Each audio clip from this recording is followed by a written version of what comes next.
Jesus calls. When Jesus called his first disciples, he called them from among the fishermen of the Sea of Galilee and told them that now he was calling them to be fishermen, but no longer of aquatic species, but fishers of people. And this is a reality of every believer in Jesus Christ. If you are in a growing relationship with Jesus Christ, he has called you to be his disciple, to go in search of more disciples. What does this mean? That he has appointed you to go in search of other people fish so that they also enter into a growing relationship with him. We are sent to call new disciples for Jesus.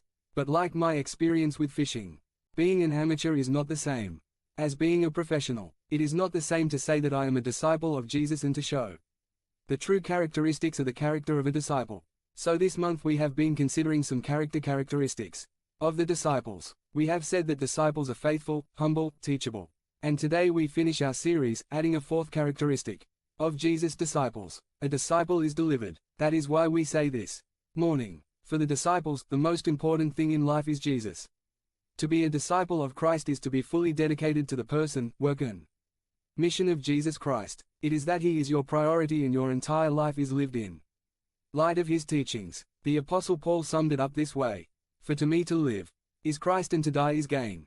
Perhaps this sounds radical at first glance, but when you study the gospel, you cannot come to any other conclusion than that being a disciple of Jesus is about renouncing yourself, taking up your cross and following him wherever he leads you.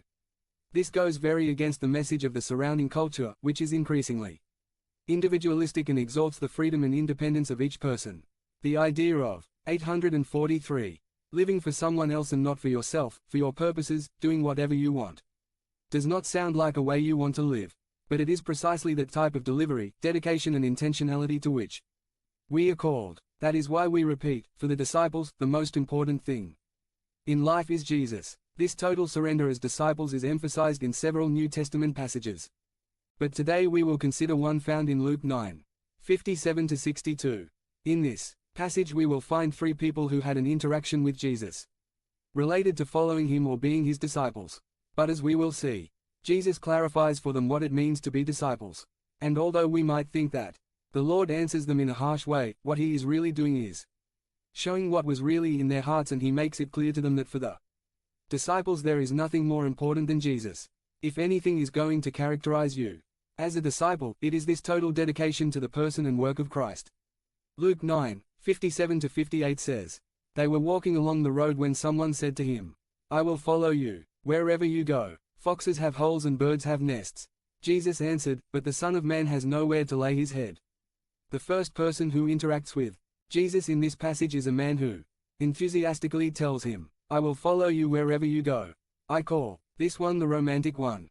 It's like those young people in love who, in a burst of romantic euphoria, begin to tell the young girl they met for a few weeks in the summer or at camp, "I will love you all my life," or "I will cross the 7 seas for you."